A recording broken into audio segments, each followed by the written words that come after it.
1절부터 8절 말씀입니다. 12장 1절부터 8절 말씀인데 우리 화면 보고 같이 교독한 후에 마지막 절 합독하겠습니다.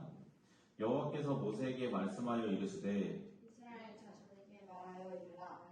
여인이 임신하여 남자를 낳으면 그는 이래 동안 부정하리니 곧 여한 자와 같이 일종할 것이며 여덟째 날에는 그 아이의 포피를 벨 것이요 그 여인은 아직도 33일을 지나야 산별이 깨끗하리니 성별하게 되는 기한이 차기 전에는 성소를 만지지도 말며 성소에 들어가지도 말 것이며 여자를 낳으면 그는 2일 동안 부정하리니 월경할 때와 같을 것이며 산열이 깨끗하게 되면 66일을 지내야 하리라. 아들이나 딸이나 정결하게 되는 기한이 차면 그 여인은 번제를 위하여 1년의 어린양을 가져가고 속죄제를 위하여 집비둘기 새끼나 산비둘기를 1년 가운데 제한하고 가져갈 것이고 제사장은 그것을 여호와 앞에 들여서 그 여인을 위하여 속죄할지니 그리하면 산열이 깨끗하리라. 이는 아들이나 딸을 생산한 여인에게 대한 규례니라. 다같이요. 그 여인이 어린 양을 바치기에 힘이 미치지 못하면 산비둘기 2마리나 집비둘기 새끼 2마리를 가져다가 하나는 번제물로 하나는 속죄제물로 삼을 것이요 제사장은 그를 위하여 속죄할지니 그가 정결하리라. 아멘. 기도하겠습니다. 하나님 아버지, 또 이렇게 레이기를 통하여 하나님의 마음과 하나님의 말씀을 나누고자 합니다. 주님께서 어떠한 목적과 뜻으로 이러한 말씀과 또 이런 법과 규례를 정하셨는지 우리가 나누고 하나님의 속뜻과 하나님의 의도를 우리가 알 수 있도록 귀한 은혜 허락하여 주시옵소서. 감사드리며 살리신 예수님 이름으로 기도드립니다. 네. 오늘 말씀 제목은 하나님의 시선에서는 이러한 제목으로 좀 말씀을 나눠보려고 합니다. 우리가 하나님 믿다 보면은 사실 이해되지 않는 것들이 좀 많이 있어요. 이것저것 있는데, 대표적으로는 이런 것들이 있어요. 왜 창조 방법을 분명하게 좀 구체적으로 기술하지 않으셨나? 그리고 천국, 지옥, 아니면 하다못해 영혼이라도 보이게 만드셨으면 이런 논란거리는 없지 않았을까? 아니면 생명은 언제부터 영혼이 생기나? 태아일 때부터 생기나? 아니면 태어날 때부터 생기나? 이런 것들. 그리고 공룡은 있었나 없었나? 공룡은 사람이랑 함께 살았나 안 살았나? 현대 과학으로 분명하게 밝힐 수 없는 것들, 이런 것들을 보면은 사실 하나님 믿지 않는 사람들이 그리스도인들 공격하기에 되게 좋은 주제들이에요. 근데 하나님이 사실 성경에 이런 걸 다 기록을 해주셨으면 사실 우리가 이거 갖고 싸울 일이 없잖아요. 하나님이 있네 없네를 우리가 다툴 일도 없었을 거고, 천국이 있네 없네, 영혼이 있네 없네를 다투지도 않았을 건데, 하나님이 왜 이런 것들을 명확하게 보여주지도 않으시고 기록도 안 하셨을까? 이런 것들을 우리가 좀 생각을 해보게 돼요. 그래서 이런 사람들도 있어요. 하나님 알기 전에 죽은 사람은 어떻게 되는 거냐? 한 번도 못 들어보고 죽은 사람, 우리 조선시대 사람들은 어떻게 되는 거냐? 고려시대 사람은 어떻게 되는 거냐? 이런 얘기도 물어보고 하시죠. 근데 그런 얘기를 하면서 설명할 수 없으니까 니네도 이거 확언할 수 없지 않냐? 아니면 니네도 그 설명할 수 없는 걸 믿으면서 니네가 어떻게 이렇게 확증할 수 있냐라고 이야기들을 해요. 근데 여기서 중요한 거는 사실 관점이에요. 과연 하나님이 모든 방법과 이유를 우리한테 모두 알려준다고 해서 우리가 그걸 이해할 수 있을까? 우리가 납득할 수 있을까는 완전히 다른 이야기란 말이에요. 좀 유명한 짤이 있거든요. 이게 뭐냐면 하나님이 만약에 모세한테 내가 빛을 만들 때 이렇게 설명한다 그러면 이거 알아들을 수 있어요. 말씀으로 전할 수도 없잖아요. 그리고 심지어 이게 하나님이 모세한테 말씀 주셨다라고 이야기할 때가 한 3,500년 가까이 됐어요. 그 시대에는 빛의 개념도 없었고 과학이라는 개념 자체가 없었을 때잖아요. 지금 현대 과학에 와서 빛의 성질을 이해한 지가 1세기가 안 됐어요. 100년이 안 됐단 말이에요. 근데 하나님이 모든 방법을 알려준다고 해갖고 사람이 이해할 수 있었을까요? 절대 이해 못했을 거예요. 우리가 하나님이 하신 일을 내가 이해하지 못한다고 해서 또 내가 납득되지 않는다고 해서 그게 잘못된 일이거나 그게 없는 일이 아니다라는 거예요. 세상 질서와 창조의 방법과 또 하나님의 능력이나 계획이 내가 이해하지 못하고 또 내가 납득하지 못할 방법이라고 해갖고 그것들이 없는 방법이라거나 아니면 잘못된 방법이다라는 것 자체가 잘못되잖아요. 전제가. 사실 알려준다고 해도 우리가 이해할 수 있을지 인정할 수 있을지는 완전히 별개의 일이에요. 사람들은 이해되지 않는 일에 대해서 또 내가 납득되지 않는 일에 대해서는 신뢰하지 않으려고 부단히 애를 써요. 단적인 예로 이제 다윗의 비석이라는 게 있거든요. 이제 실제로 이제 다윗 유적이 거의 없대요. 그 다윗 시절에 다윗 왕 시절의 유적이 거의 없대요. 근데 그 다윗의 비석이라는 게 딱 나왔는데 거기에 다윗의 이름으로 해갖고 쭉 내용이 나왔는데 학자들이 이걸 보고 이야기를 하는 거예요. 분명히 명백하게 다윗이라는 이름으로 시작을 하는 비석인데 그때 당시에 다윗이 삼촌이라는 뜻도 있다 이러면서 이거를 다윗의 비석으로 인정을 안 하려고 하는 거예요. 어떤 증거가 있든 어떤 물적 증거가 있든 또 아무리 학자들이 그 나름의 정보를 갖고 설명을 해도 자기들이 믿고 싶지 않으면 무슨 수단과 무슨 정보, 무슨 변명을 해서라도 납득하지 않으려고 하고 믿지 않으려고 하는 거예요. 조금 더 단적으로 한번 예를 들어볼게요. 자, 3살 어린이가 물건을 딱 이렇게 들었어요, 그냥. 돈 안 내고. 3살짜리가 뭘 알겠어요. 들고 막 편의점 나가려고 하는데 부모님이 딱 붙잡고 이거 지폐 한 장 주면서 이거 내고 갖고 가야 돼 라고 하면은 아이한테 그 이상의 설명이 필요한가요? 솔직히. 아이들한테 그 이상의 설명을 해주지 않아요. 이 물건의 가치는 얼마고, 이거는 이래서 이런 가치를 가지고 우리가 이래서 돈을 내야 되고, 시장 경제가 어떻고, 이런 얘기 안 하잖아요. 그런 얘기 해봐야 아이한테는 어렵고 이해도 안 될 뿐더러 별 도움이 안 돼요. 그냥 이거 살 때는 이런 거 내야 돼 정도만 알려줘도 아이들이 물건을 사고 또 그냥 이제 조금씩 잘하는데 아무런 지장이 없단 말이에요. 말씀도 똑같다라는 거예요. 말씀도 하나님이 우리한테 적합하게 딱 필요한 만큼 주신다라는 거예요. 오늘 말씀의 경우도 사실 비슷해요. 하나님 말씀하시는 오늘 법은 사실 좀 특이한 법이거든요. 사실 우리가 인간적인 생각으로 우리가 봤을 때 저도 처음에 읽을 때는 이게 무슨 법인가 싶었어요. 근데 이게 우리의 상식으로 사실 이해가 되진 않는 법이에요. 지금 시대에는.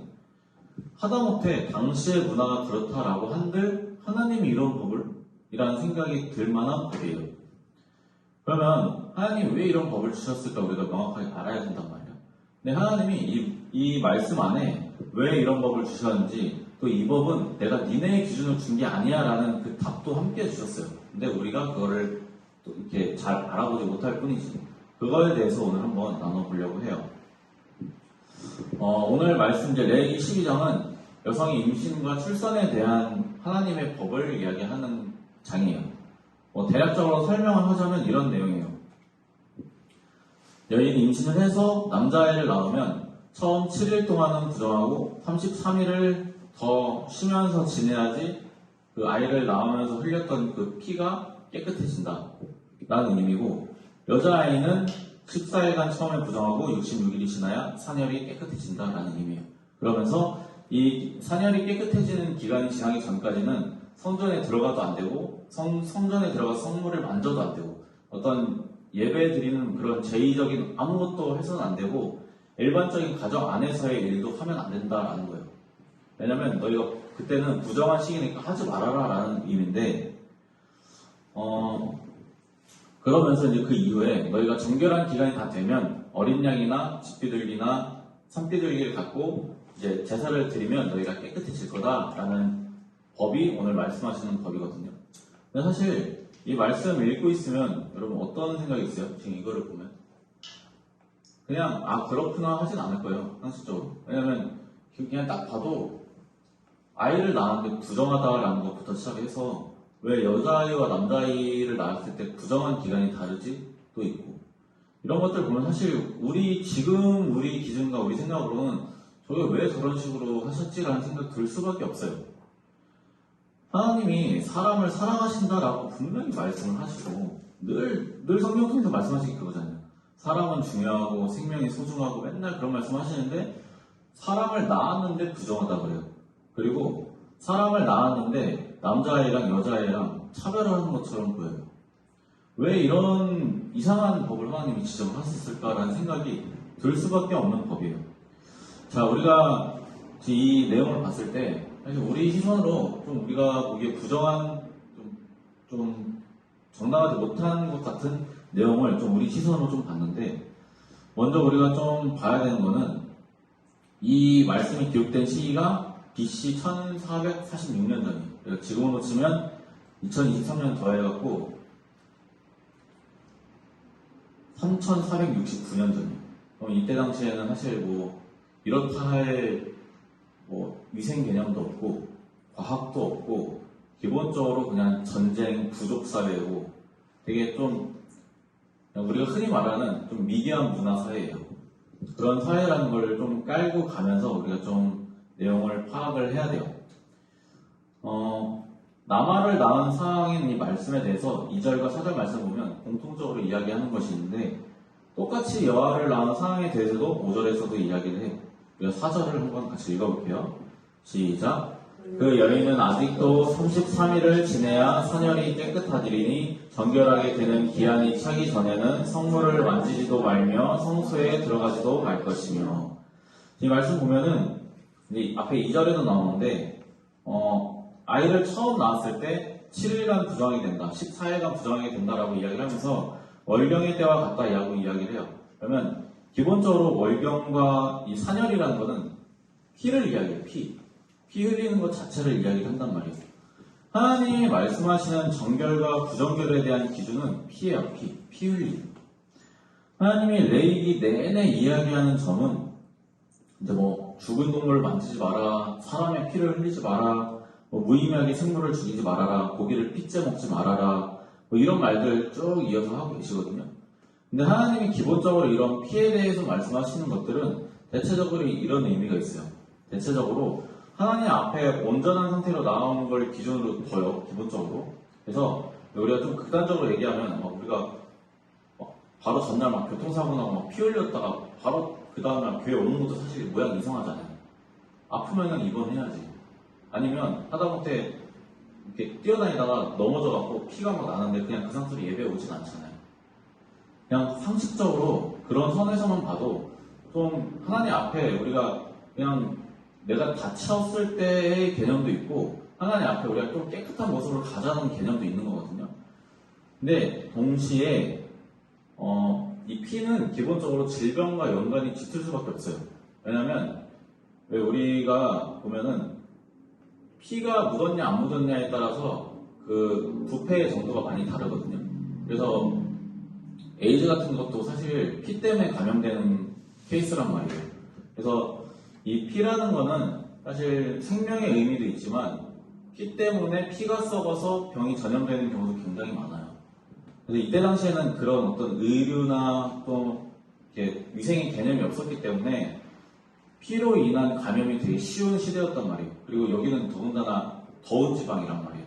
그래서 쉽게 상하고 쉽게 질병이 옮기기 편한, 옮기기 좋은 그런 배경이에요. 거기다가 이제 사실 아이를 낳은 직후에는 그 아이를 낳은 여인이 어떻겠어요? 몸이 엄청나게 약해져 있잖아요. 그리고 그 태어난 아기는 어때요? 아기도 약할 때잖아요. 그래서 원래는 병원에서 철저하게 관리를 하잖아요. 좀 병균 감염 없도록 되게 철저하게 관리하고 이렇게 부모님이나 아버지가 아이를 만나러 갈 때도 이거 쓰고 장갑 끼고 아이 만진단 말이에요. 왜 그래요? 감염의 위험이 있잖아요. 이런 현실적인 이유 외에도 물론 이제 하나님 앞에서 이제 정결의 의미도 있어요. 근데 이런 상황에서 남아와 여아에 대한 이제 차이가 있다는 것을 우리가 좀 이해가 안 돼요. 그래도 왜냐면 낳은 건 그래 낳아서 뭐 피 때문에 뭐 정결하다 부정결하다는 알겠는데 왜 남자랑 여자랑 그 차별을 두나에 대해서 우리가 다시 한번 또 알아봐야 돼요. 5절 한번 같이 읽어볼게요. 시작. 여자를 낳으면 그는 두 이래 동안 부정하리니 월경할 때와 같을 것이며 사년이 깨끗하게 되면 66일을 지내야 하리라. 지금 보면은 남자아이를 낳았을 때랑 여자아이를 낳았을 때랑 부정하다라고 말씀하시는 기간이 2배예요, 2배.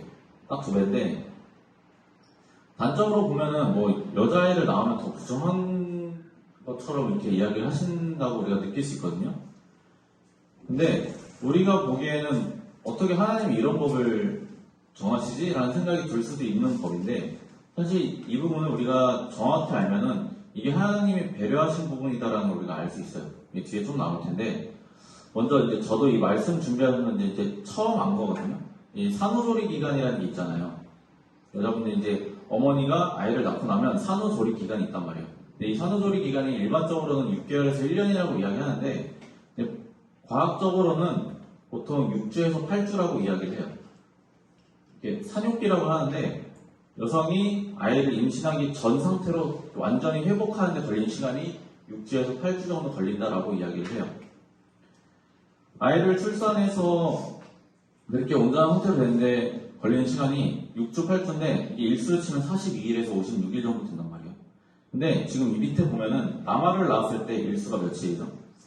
40일. 그리고 여아를 낳았을 때 80일을 쉬도록 하세요. 이때는 가족들도 뭐 제사도 일도 하면 안 된다고 딱 이렇게 막아놓는 거예요. 너는 쉬기만 해라고. 근데 이때 당시에 사실 여성 인권이 그렇게 좋은 시대는 아니었단 말이에요. 뭐 아이를 낳았고 뭐 몸이 약하다고 막 일을 못하게 한다거나 그러지 않았단 말이에요. 이 시대는 그리고 기본적으로 남자보다는 여아를 좀 덜 선호했어요. 왜냐면 그냥 그런 문화였어요. 우리도 우리나라만 해도 한 불과 뭐 3, 40년 전만 해도 막 남아선호 사상 해갖고 되게 남자애를 낳는 게 더 막 되게 좋은 거고 막 이런 식으로 이야기를 했단 말이에요. 그래서 우리 할머니들 이야기만 들어봐도 본인들이 어떤 취급들을 당했었는지에 대해서 되게 쉽게 들을 수 있어요. 왜냐면 그때 당시엔 꼭 남자를 낳아야 뭔가 이렇게 된 것처럼 이야기를 했단 말이에요. 그래서 여자아이를 낳아도 똑같이 아이인데 그것에 대해서 되게 안 좋게 이야기를 하고 안 좋게 바라봤어요. 근데 이게 단순히 그 부부간의 문제가 아니라 그 가족 안에서 그 여인을 되게 함부로 했단 말이에요. 왜냐면 시족사회예요, 시족사회. 모든 친척들이, 가족들이 시부모, 시아버지가 같이 사는 사회예요. 그래서 남편이 아무리 아이가 사랑스럽고 아내가 아무리 좋아도 그 부모가 그걸 좋게 보질 않는 거예요.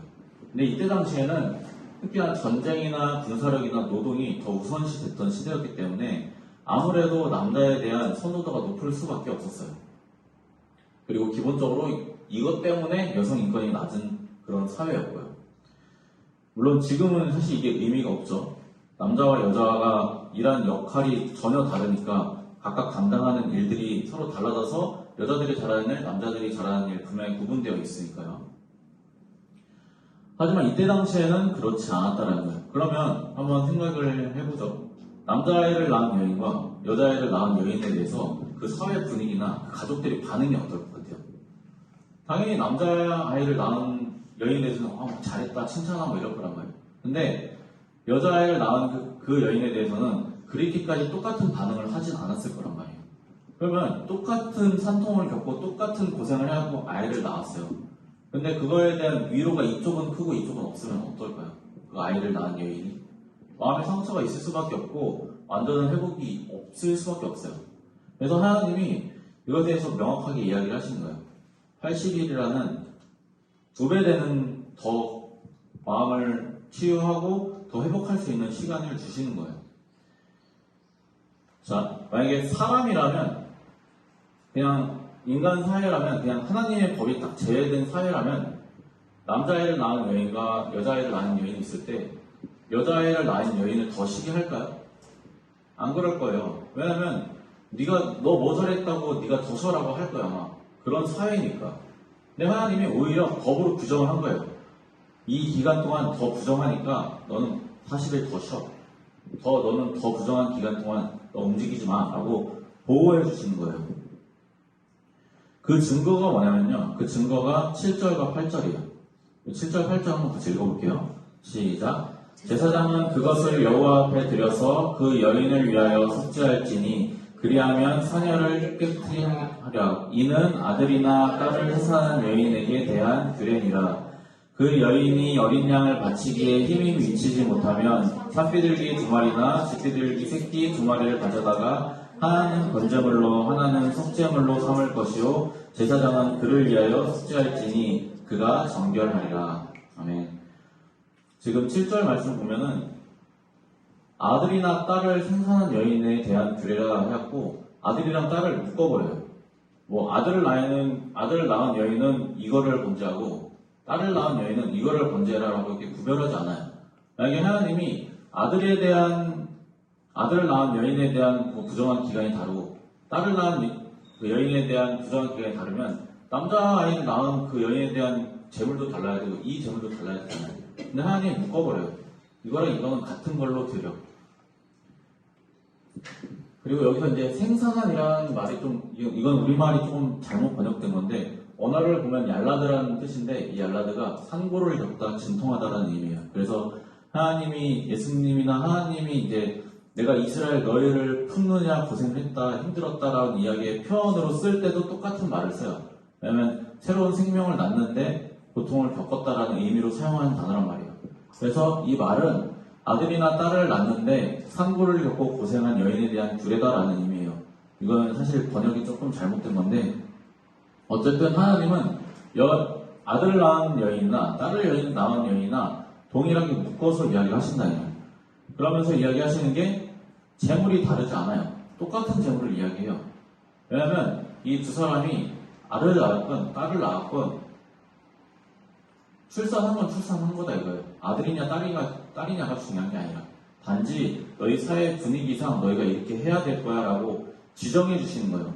하나님이 지정해 주셨기 때문에 유대인들이 따랐을 거 아니에요. 그 고대 사람들이. 그러면서 이야기를 하시는 게 어린 양을 바쳐야 하는데 너희가 힘에 맞춰서 너희가 능력이 안 되면 산비둘기나 집비둘기 새끼로 해라. 이 말은 애지간한 재물은 뭐든 된다는 거예요. 이때 당시 산비둘기 되게 흔했고 집비둘기 새끼는 그냥 아무나 가서 잡게 들기만 하면 되니까. 사실상 누구든지 제사 드릴 수 있도록 허용하신 거란 말이에요. 하나님의 의도는 산고를 겪은 여인을 위한 법이라는 거예요. 만약에 이런 법이 없었으면 아까 이야기한 것처럼 3469년 전이에요. 그러면 그때 당시에는 여성의 인권이 기본적으로 약했고 산고로 인해서 몸이 약해진 여인을 바로 원래 일터로 보낸다거나 아니면 그 가족이나 그 사회 분위기 안에서 아이를 출산했음에도 불구하고 칭찬받지 못한 여인을 위로하기 위해서 하나님이 더 기간을 늘려주신 거란 말이에요. 더 쉬고 더 휴식할 수 있도록. 하나님은 이 부정함과 법이라는 족쇄를 가지고, 사회적인 이 족쇄를 가지고 이 유대인들이 하나님의 이 시스템 안에서 더 존중하고 사랑할 수 있도록 강제성을 부여를 한 거예요. 만약에 하나님이 이런 법을 지정을 안 했으면 딸을 낳은 여인을 그냥 아무런 위로도 없이 그렇게 했을 거예요. 그리고 기본적으로 아이를 낳은 여인에 대해서 휴식 없이 그렇게 또 바로 일터로 돌아가도록 집안일을 하도록 또 그렇게 만들었을 거란 말이에요. 그때 당시에 여인들이 일상 속에서 더 힘든 일을 많이 했단 말이에요. 누구 막 물 뜨러 다니고 빨래하러 다니고 지금처럼 세탁기가 있는 시대는 아니니까. 근데 산고 겪고 이제 어제 출산한 여인이 막 일주일도 안 돼갖고 막 가고 막 빨래터에서 빨래한다는 것 자체가 말이 안 되잖아요. 이것처럼 하나님이 법적으로 합당한 휴식과 쉼의 기간을 허락을 하신 거예요. 그러면서 이제 이야기를 하시잖아요. 양으로 제사를 못 드리거든 비둘기로라도 드려라. 그리고 거기에 대해서 남자나 여자를 낳았든 전혀 관계없이 동일하게 묶어서 이야기를 하신단 말이에요. 아까 이야기한 것처럼 만약에 하나님이 남자를 낳거나 딸을 낳았을 때 거기에 차별성이 있으면 이 재물도 달랐어요. 하나님의 법 안이 그래요. 더 훌륭한 사람은 더 좋은 재물로, 더 급이 낮으면 더 낮은 재물로 드리는 게 하나님의 법 안에 시스템화돼 있어요. 근데 하나님이 아들이든 딸이든 똑같은 재물로 하라는 것 자체가 하나님 보시기에는 동일하다라는 의미란 말이에요. 근데 너희 사회 안에서 기준이 다르니까 내가 부정함이라는 기준을 갖고 너희가 더 위로해줄게 라고 해주신 거예요. 근데 이거를 우리가 그냥 말씀만 뚝 읽으면 하나님이 어떻게 이런 법을 주지? 라는 식으로 보일 수밖에 없어요. 왜냐면 그냥 딱 보기에는 부정하다라는 표현이 있고 또 아들을 낳은 여인보다 딸을 낳은 여인이 더 부정한 기간이 길다고 보이니까요. 근데 뒤집어 놓고 보면요, 그냥 단적으로 놓고 봐도 딸을 낳은 여인이 더 오래 쉴 수 있는 거예요. 부정하다라는 말은. 우리가 내 시선이랑 내 잣대 갖고 하나님의 법이나 하나님 하신 일을 판단하고 막 이렇게 바라보려면 밑도 끝도 없어요. 근데 우리가 내 생각이랑 내 기준 내려놓고 하나님이 어떻게 일하시는지를 좀 바라볼 필요가 있어요. 아마 모세가 이 법을 딱 이렇게 하나님을 통해서 줬을 때 이스라엘 사람들이 뭐야, 왜 남자랑 여자가 차별을 하는 거야? 왜 여자는 저렇게 해야 돼? 라고 했을 수도 있어요. 근데 시간이 조금씩 지나면서 출산한 여인들이 생기고 이런 기간들이 생기다 보면 이게 생각보다 그렇게 나쁜 게 아니구나라는 걸 느낄 수밖에 없단 말이에요. 왜냐면 아이를 낳았는데, 남자아이를 낳았는데 40일, 여자아이를 낳았고 난 위로가 없는데 40일 더 쉬잖아요. 그거를 본인들이 딱 문자로만 봤을 때는 되게 이거 부당하다라고 느꼈겠지만 실질적으로 그 법을 자기가 경험을 할 때는 전혀 그렇지가 않단 말이에요. 우리가 하나님이 하시는 일을 막상 겪어보면은 내가 생각한 것들이랑 다른 게 많아요. 왜냐면 내가 하기 싫은데도 해야 되는 일들을 겪게도 하시고 내가 하기 무서운데도 겪게 하실 때도 있고 난 너무 힘든데도 겪게 하실 때도 있어요. 근데 막상 내가 기도하면서 그 일을 딱 겪잖아요. 그러면 생각만큼 그 일이 힘들거나 괴롭지 않을 때도 있고 오히려 내가 생각한 거랑 다르게 더 좋은 결과 주실 때도 있어요. 우리가 하나님이 하신 일들을 우리가 내 시선이나 내 잣대로 판단하지 않았으면 좋겠습니다. 여러분이 이 수천 년 전에도 그 사회 분위기나 그런 것들을 고려를 해갖고 하나님이 여인들을 위해서 이런 법을 규정하셨듯이 하나님은 우리를 사랑하시는 분이다라는 걸 우리가 좀 알면서 하나님의 그 선하심을 믿고 하나님의 그 계획을 조금 더 믿어보셨으면 좋겠어요. 그게 눈에 보이지 않으시기 때문에 좀 어려울 수도 있지만 오늘 말씀을 통해서 좀 그 부분을 좀 느끼셨으면 좋겠어요. 하나님이 선하시다라는 것을, 하나님이 선하게 일하신다라는 것을 좀 우리가 좀 마음으로 새기고 그 선한 하나님의 계획, 그 선하신 하나님 좀 믿어보는 저와 여러분 되시기를 예수님의 이름으로 축복합니다.